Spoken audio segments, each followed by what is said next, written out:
So thank you, Dr. Sonal and Dr. Charles Penkel for kind invitation. It was really nice and informative talk by the Professor Darius Missa and Professor James. And now the next 10 to 15 minutes, the topic is on liver transplantation for acute on chronic liver failure. What about the science and function? The terminology ACLF came into our medical history in the year of 2002 by Rajiv Jalan and Roger Williams. Very particular. There was a lot of discussion about what about the acute decompensation in the background disease, how to differentiate from ACLF, whether it's a separate entity or not. Now, it has been clearly evidenced, scientifically proven by ACLF individuals here associated cis component, that cis component related decompensation. If you look into the acute decompensation in the background of either chronic liver disease or decompensated chronic liver disease, acute decompensation may be in the form of variceal bleed or sudden onset of ascites or encephalopathy or HRS possibilities. But if you check that particular individual's cis component pro-inflammatory markers, it will not be high. At the same time, in the acute on chronic liver failure, even though there will be the acute decompensation, but the pro-inflammatory markers level will be high, the marker-related organ failure and the outcome will vary. So now ACLF is a separate entity. What about the outcome of ACLF without liver transplant? So how we are assessing the liver transplant outcome in acute decompensation or end-stage liver disease? Usually whenever the patient comes to our clinic, we will calculate what about the current MELD score. This MELD score will predict the patient's, how sick and how yearly we have to do transplant. But is it the same MELD score? Is it applicable to assess the severity of the acute on chronic liver disease? If you look at this picture, it clearly will show this first one is the acute decompensation in the background of chronic liver disease. But if you see, the MELD score increases, the mortality rate increases. But in case of ACLF, it's a 2-organ or 3-organ failure, even though MELD score is low, not low, actually I can say it is less than 25, but the mortality rate is high. So this picture very clearly shows MELD score is not the predictor to assess the mortality of the ACLF. Second important message from this picture, 2 or 3 organ failure happens, whatever the MELD score, the mortality rate is much higher than the acute decompensation of the chronic liver disease. So MELD score is not the predicting marker in ACLF. So what marker we have to use? We can use SOFA score to assess the ACLF grading. And it shows 2 or 3 organ failure, the outcome, if you are not doing liver transplant, the outcome is poor.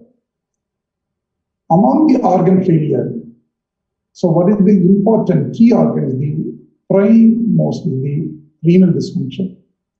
In ACLF, if you ask, this all based on the canoic study, that is the only one prospective study. In 2013, it was conducted for ACLF, and they graded no organ failure versus 1 or more than 1 organ failure. So in the study, it clearly shows out of the all organ failure, renal dysfunction, that is the key. If that organ failure outcome is much worse than the other organ failures, second most organ involvement is the hepatic encephalopathy.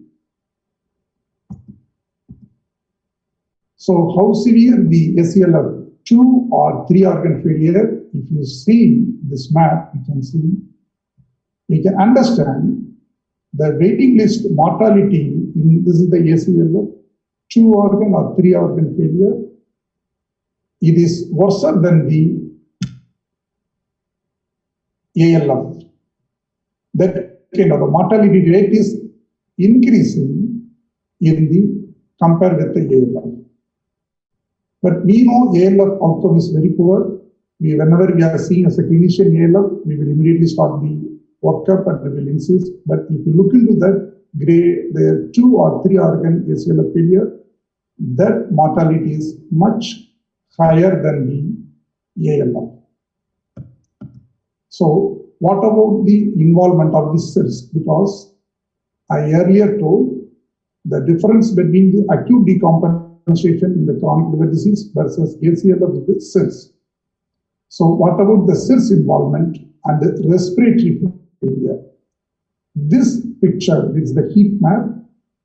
If you look into the here, they mention all the inflammatory markers, most of the inflammatory markers. This is the acute decompensation. This picture is the acute on chronic liver failure. This heat map study shows this. Forget about the respiratory failure. Without the respiratory failure, so this CIRS component is more going into the ACLF. But if you look into that, even though there is no ACLF, if the concerned individual have the respiratory failure, that time the CIRS component is close time. This is a new point we have been insisting. Even though they are not ACLF, if it is acute decompensation, if the concerned individual have the associated ARDS, whatever the reason, that time the inflammatory markers will go back. So what about the outcome based on the ACLF? So we know what is the ACLF, what is the definition, important of the CIRS component, and its mortality, 2 or 3 organ failure is worse than the ALF. And if you this is the 4 organ failure, this also is the ACLF. 3A means 3 organ, 3B 4 organ failure. It shows almost close to 100% mortality. So as a clinician, whenever we are seeing a patient as a first time in our ICU, if it fulfills the ACLF criteria, if a 4 organ failure, it's our duty to tell the almost the mortality will come close to the 90 to 100%. But interestingly, if you look into the 3 organ failure, at the time of diagnosis, it's almost 70% mortality within 1 month. But if we stabilize the patient in the next 3 to 7 days, we can bring down to 33%. This is almost equal to ACLF 2. This is the important key message in the slide I wish to convey. If you are seeing a patient with ACLF 3, aggressive in therapy, the ICU care we have to provide, we have to identify the precipitating factor, we have to support the concern, whichever the organ failed. There is a more possibility within 7 days, we can bring to the almost ACLF 2. So what about the outcome? So now we know the ACLF, the severity, and we know it's our duty, the intensive, the care, the need of intensive care has been insisted. What about the liver transplant outcome in ACLF? There are so many studies that has been come up in the DDLT setting, in the living donor liver transplant, even from our India. There are publications about the outcome of ACLF in a liver transplant. But I have taken here the large volume studies based on the UNOS database. Here in the ACLF, almost 3,556 transplanted patients, and in same, there is a UNOS database, almost 6,381 transplanted patients. So Paul Thularath and the Sundaram et al. Study, if you look into that, ACLF, earlier we told, in the ACLF 3 and 2, that without a liver transplant, the outcome will be poor. Here, if you see, almost all total patients are ACLF 3 groups. By doing transplant, the outcome is almost close to 80%. That means, if you are doing ALF patients, emergency liver transplant outcome, 75 to 80%. But we know in ACLF 3, it's worse outcome than the ALF without doing liver transplant. By doing transplant, it is almost equal to the ALF transplant outcome. Earlier, that was the database. What are the head-to-head comparison? By doing the liver transplant in ACLF, by doing a liver transplant with the non-ACLF group. If you see, there is no significant p-value difference, either 3 months or 6 months. So from this data, we can come to know, even though ACLF 2 and 3 are poor outcome and we need a good intensive care to support the organ, by doing liver transplant, the outcome is almost equal to the non-ACLF group. So this once again insisting in ACLF 2 or 3, by doing early transplant, almost the outcome survival is 80. If we are not doing liver transplant, there is a significant mortality, almost 10%, almost 90% mortality. So how to approach?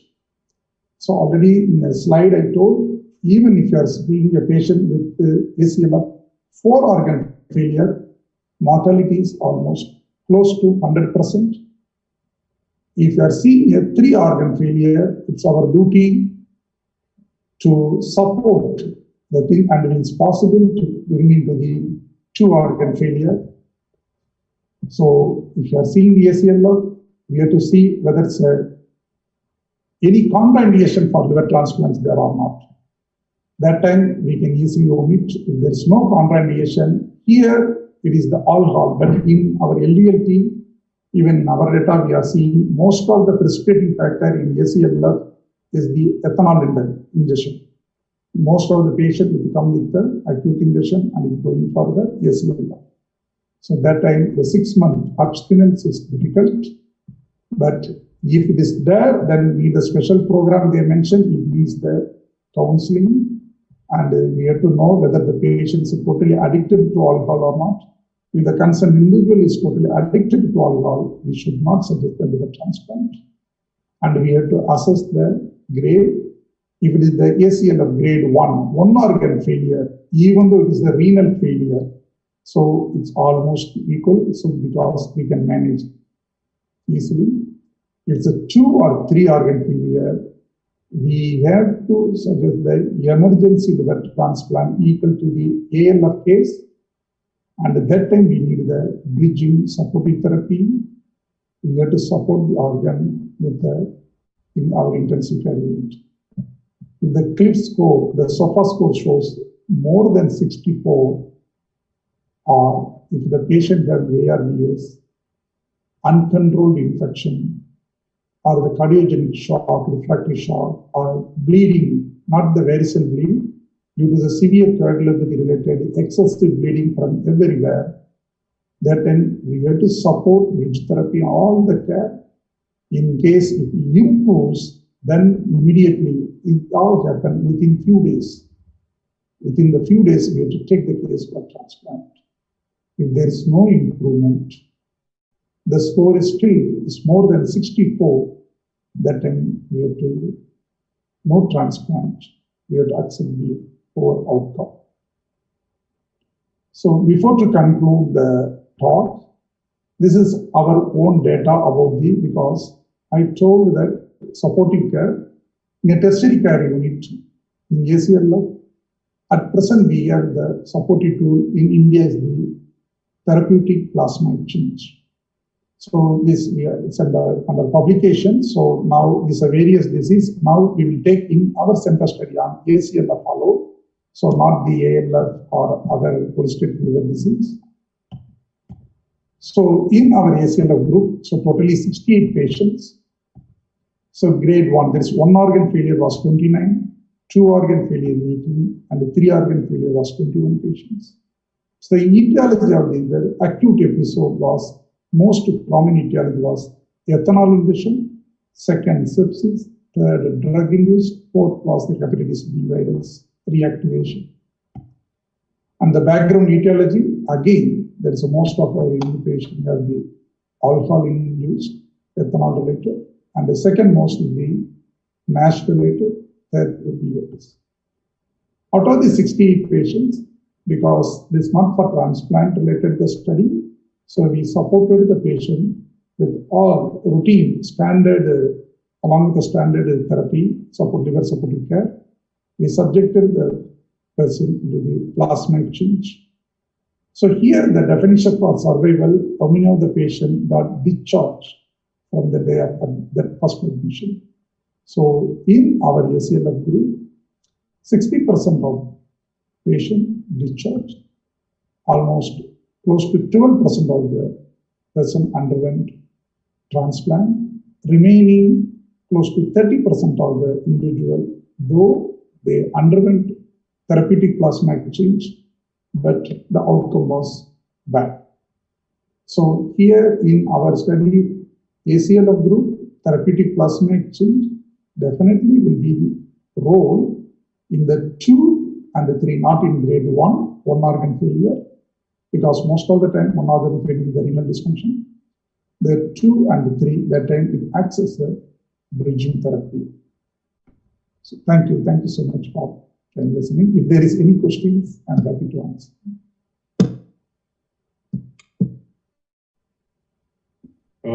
Thank you, Dr. Joy, for summing up such a complex topic and certainly adding a very intriguing aspect of adequate critical care optimization of these patients.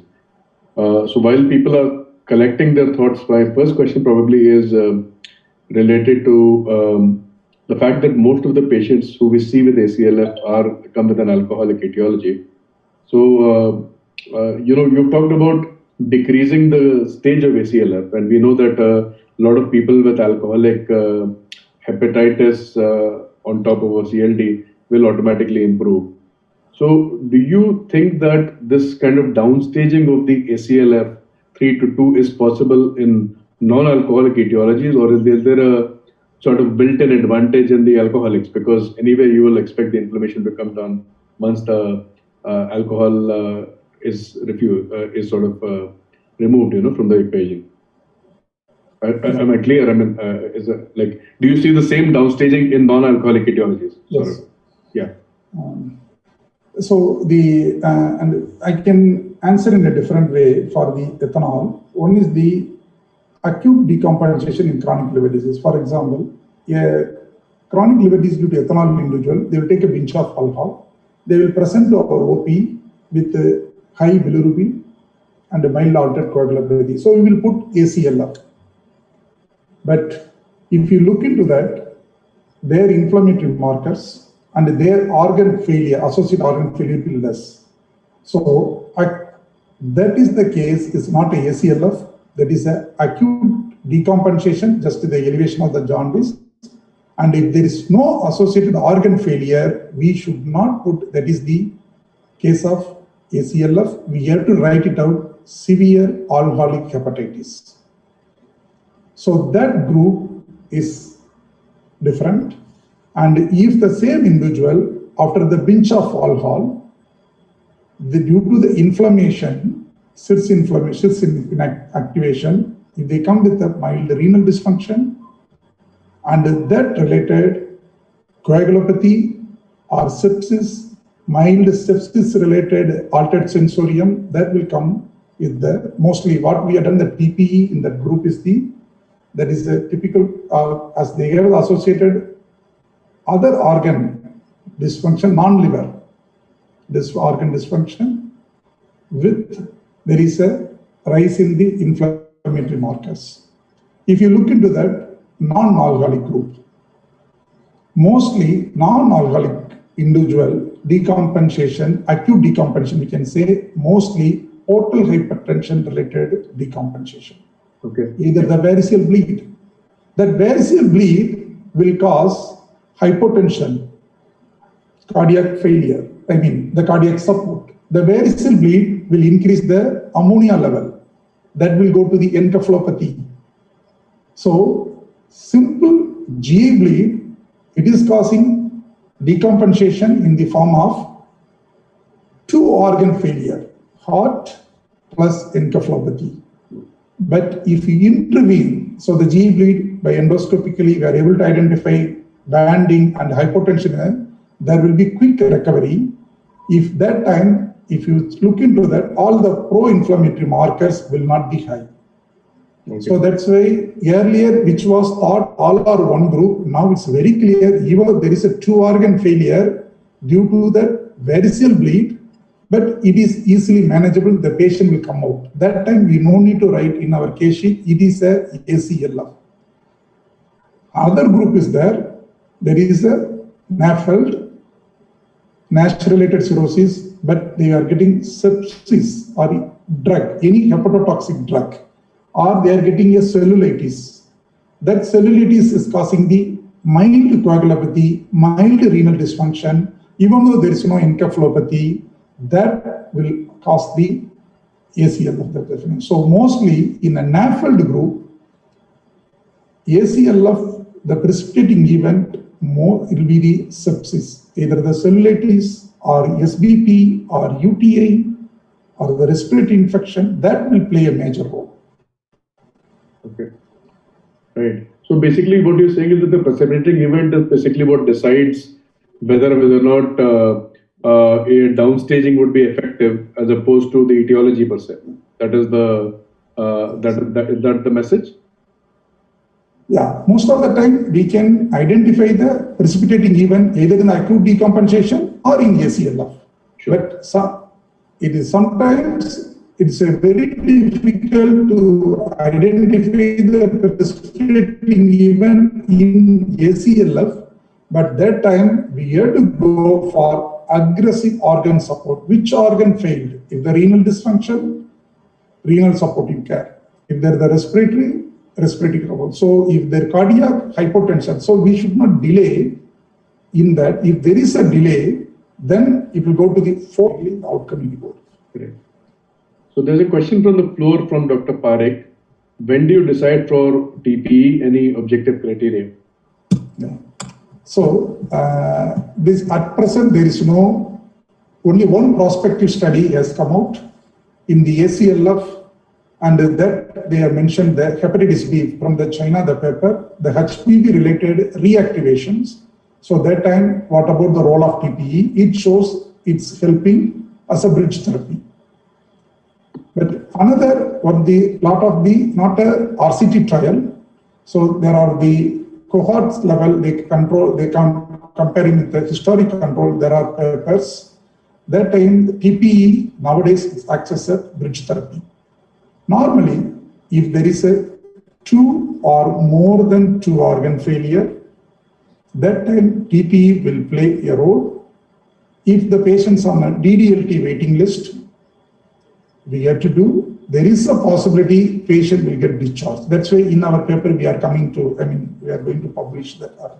If the patient is an LDLT setting, of course, if the patient is stable, then we can do the contraindication for TPE. If the patient have inotrope support or if the patient have associated sepsis or septic shock, that time we should not go get for TPE. That is the way. So indication, grade 2 and more than 3, 2 or 3 organ failure.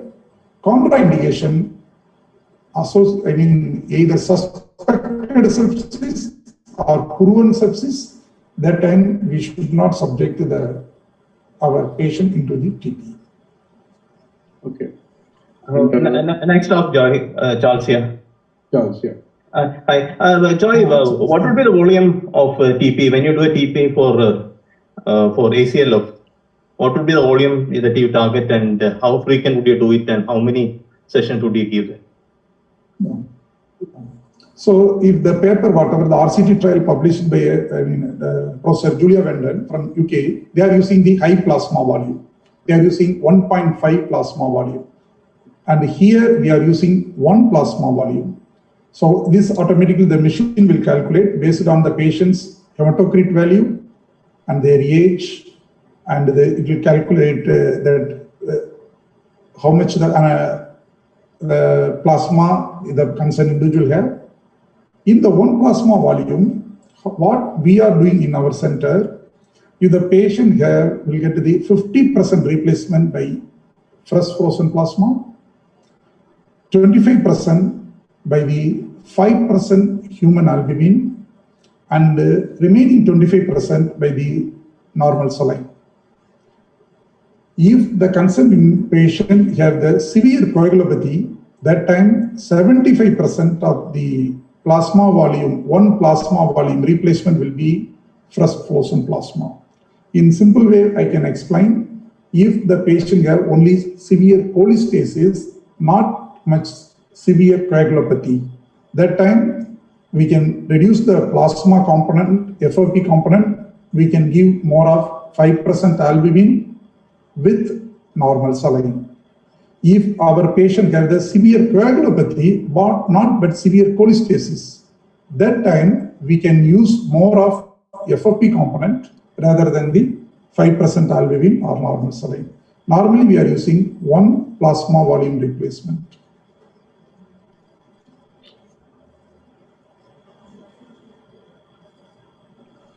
Yeah, thank you, Jai. And how frequently would you do it? Daily, alternate day? Yeah. And how many sessions would you give before you? So this is a good question, because if you are subjecting a patient today with a therapeutic plasma exchange, 24 hours later, we can check their parameters, liver function test associated with the ammonia.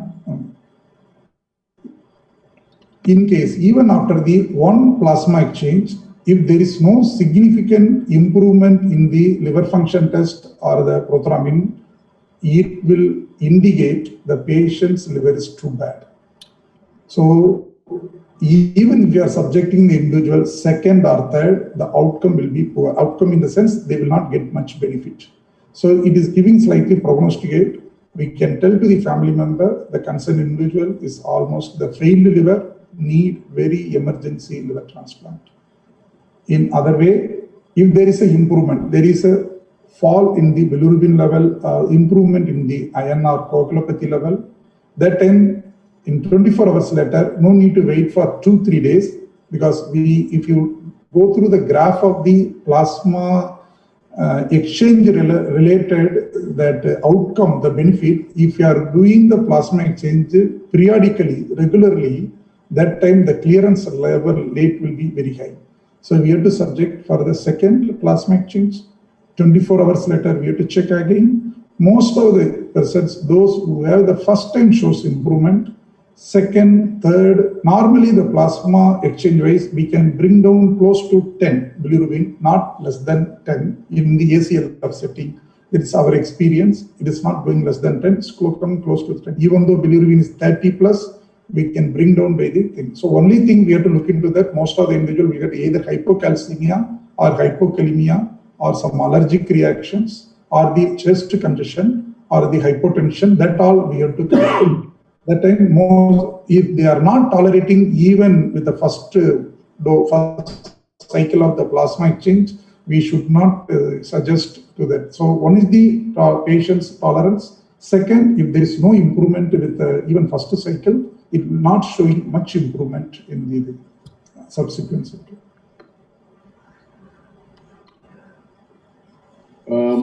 Thank you, Joy. And again, I mean, just a quick question here, because you obviously do both a living and a deceased donor program, like most programs in South India.